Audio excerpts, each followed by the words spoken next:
Rudy, c'est quoi ta haircare routine? C'est bon, haircare routine 101. On pose la question H24. Aujourd'hui, c'est le jour du lavage de cheveux. Du coup, je vous explique tout ça. Et jugez pas ma tête ni mon make-up, je suis maquillée depuis 8 h ce matin. Il est 21 h. Évidemment, avant n'importe quel lavage, je coiffe mes cheveux, les amis. J'utilise ce type de brosse. J'aime beaucoup. Et depuis que j'ai changé pour celle-là, je les perds beaucoup moins quand je les brosse. Non, m'envoyez plus de messages, j'en peux plus. Et deuxième point, ils sont aussi beaucoup plus brillants quand je les brosse. Comme je vous l'ai dit, je les ai lavés dimanche. On est jeudi. Je les lave généralement le jeudi et le dimanche, jeudi soir. Au niveau des produits que j'utilise la gamme de chez Sephora, j'utilise la gamme Hair Repair. Je fais un double shampoing avec ce shampoing. Donc je lave mes cheveux, je les rince, je les relave. Depuis que je fais ça, ça a révolutionné ma vie. Genre vraiment mes cheveux tiennent plus longtemps. Même là, hein, en dehors des racines, sachant que j'ai porté une perruque aujourd'hui, bah ils sont quand même en bon état alors que je les ai lavés dimanche. Et que j'ai les cheveux super fins qui graissent vite. Donc franchement, incroyable cette technique. Le jeudi, mais pas le dimanche, j'utilise le conditioner qui va avec, de toujours la même gamme, Hair Repair. J'aime trop cette gamme. Et le dimanche, c'est le jour du masque. J'utilise celui-ci de chez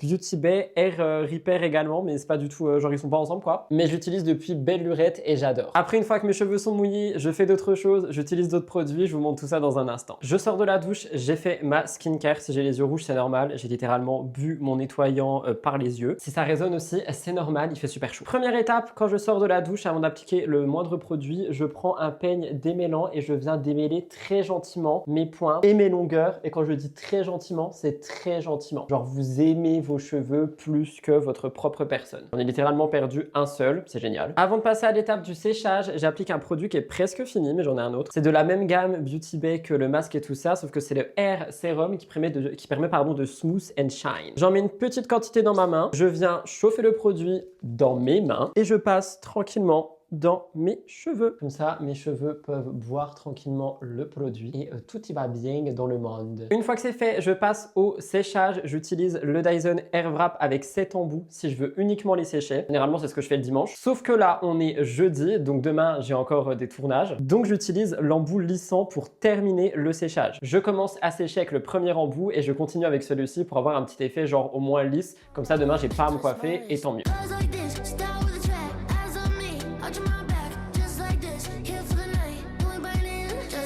Ils sont pas 100% secs, mais en vrai ça va et vous voyez ça les lisse d'un coup. C'est vraiment mon embout préféré quand je suis en mode séchage et que le lendemain je veux qu'il soit coiffé. Ensuite, comme je l'ai dit 40 000 fois, j'ai les cheveux fins, donc skincare égale crème, donc égale mettre des pinces pour pas avoir les cheveux de devant gras des deux mains. Et si jamais je veux mettre une huile ou autre chose, j'ai une mini huile trop mignonne de chez Ghizou que j'aime énormément, mais elle se finit pas, donc j'attends qu'elle se finisse avant d'en acheter une autre. Mais voilà ce que c'est pour ma haircare. J'espère que ça vous a plu. N'oubliez pas de vous abonner.